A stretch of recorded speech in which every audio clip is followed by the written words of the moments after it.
Well, hey folks, it's your old pal, King Waspinator here. Be sure to hit like and subscribe, sight unseen, without hearing any of the content in this video first, where I'm basically going to try to convince you that the open game license D20 OSR games are kind of a trap for writers. I'm not saying that there's no purpose for them, but hear me out. They reduce competition, and they stifle your ability to have breakthrough success. You are forever going to be competing over a fraction of a total market share that the main game line gives you. It's nice that you get to profit off of it, and it maybe creates an illusion that, oh, hey, I'm popular. There's this small subset of a larger fan base that'll buy my shit. Yay! You know, this is still kind of like anecdotal data at this point, but I'm, kind of finally to a point where I actually am starting to actually have some, like, sales data I can analyze. And having written an OSR game that had a professional paid OSR consultant on it that's designed to, like, match right up to the white box rules and all that kind of stuff, and then several other games with extremely weird concepts that are using a rule system entirely of my own devising. I mean, based on a bunch of classic, game rule type of stuff, because I'm not trying to make it so alien to the people trying to play it that they can't figure it out. But, and that also includes a bunch of the things that I like about the OSR attitude. The problem I have with the OSR is that, like, you guys have wedged yourselves way too much to D20. And that's what I mean. You like, all you're ever going to be doing is making off-brand D20 stuff. I saw Avenger Satanis reply on a tweet I made, something about, like, Mountain Dew and blah, blah, blah, which was, like, okay, it's a weird analogy. But, like, think of it this way. The OSR is Hill Country Fair HEB brand Cola Coca. It might have sales, but it's never going to match Coca-Cola's sales. And in fact, if Coca-Cola didn't exist, no one would probably be buying HEB's off-brand cola at all. There's no way that the OSR is ever going to be able to get out of D&D's shadow, and in fact, the OSR can't exist without Dungeons & Dragons.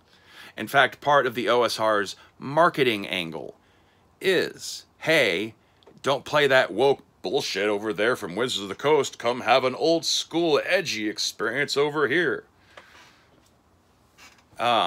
Which kind of serves to, like, it still keeps the fan base in-house, but it's putting them off in their own little room so they won't disturb the fresh, young, delicious new players they're trying to court and get to come over and buy their new Dungeons & Dragons Evolution game.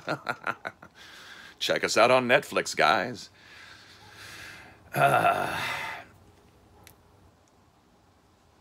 Like, if you want to, like, have a chance to, like, really contribute something to role-playing games as a culture or as a entity, I don't see how you're really going to be able to do that in the OSR as it is right now. From my own point of view, I feel like the OSR should be applied to a lot of shit beyond just D&D.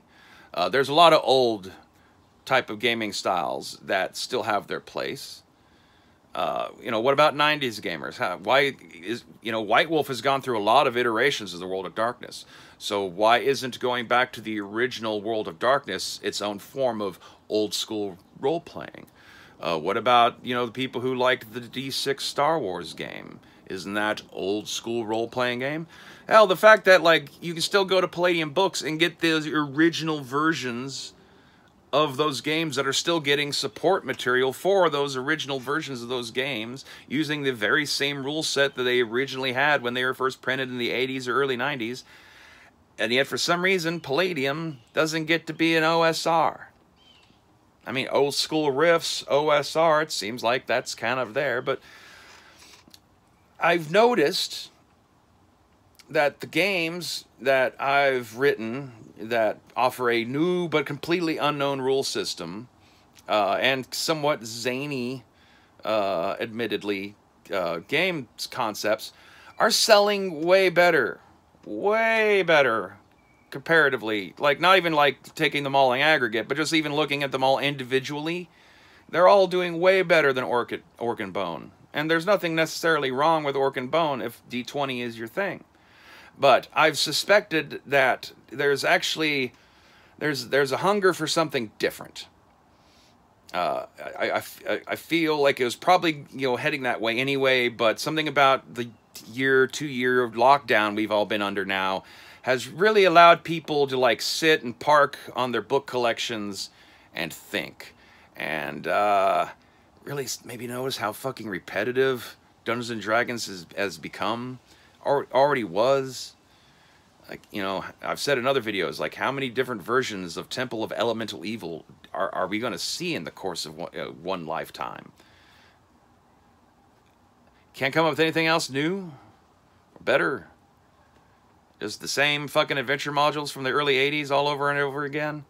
You know, it's like, that's a sure sign that 5th edition is like really innovative and fresh, is how they keep repackaging old shit, but now with more diverse artwork.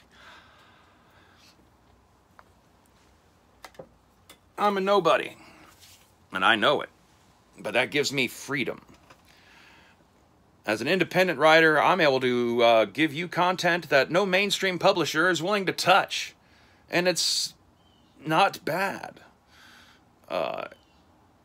Some of it's, you know, been purposely provocative because there's an aspect to role-playing games where, you know, they're supposed to like put you out of your comfort zone and make you rethink about things. And I feel like there's something I've done with my rule system that like addresses like a void that's kind of been there this whole time, as to like why combat has always been such a focal point of the role-playing experience, and why people, you know, will be like, I only want games where I got a lot of action because I find the dialogue crap boring.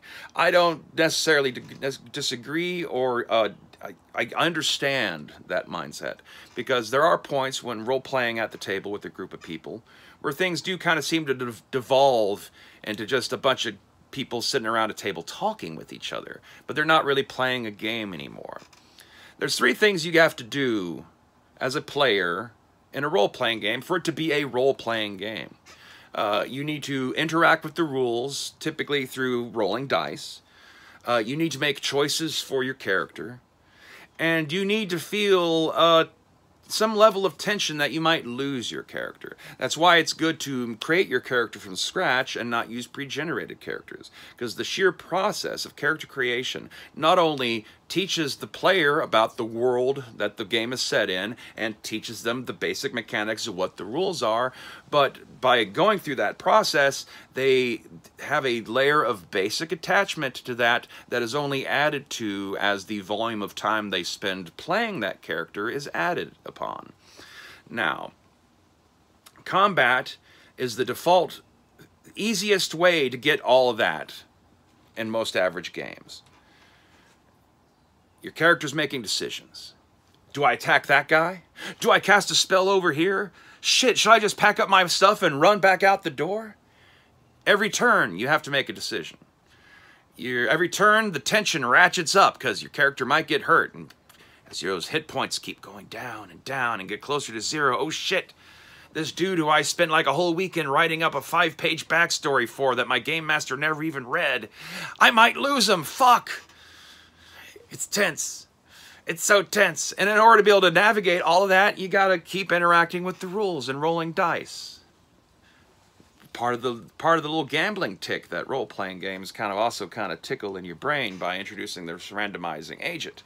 Balanced out by the fact that randomizing agent is the thing that actually forces the game master, dungeon master, storyteller, whatever you're calling yourself, forces them to be fair in their adjudication of how things unfold. That's why I do tend to kind of side slightly more with the people who think that dungeon masters should not use DM screens and that the players should be able to see their dice rolls just as much as the DM should be able to see their dice rolls. Because like I said, it forces fairness on everyone. The DM isn't you know, having your character take damage out of some arbitrary whim. The dice did it. It's not his fault.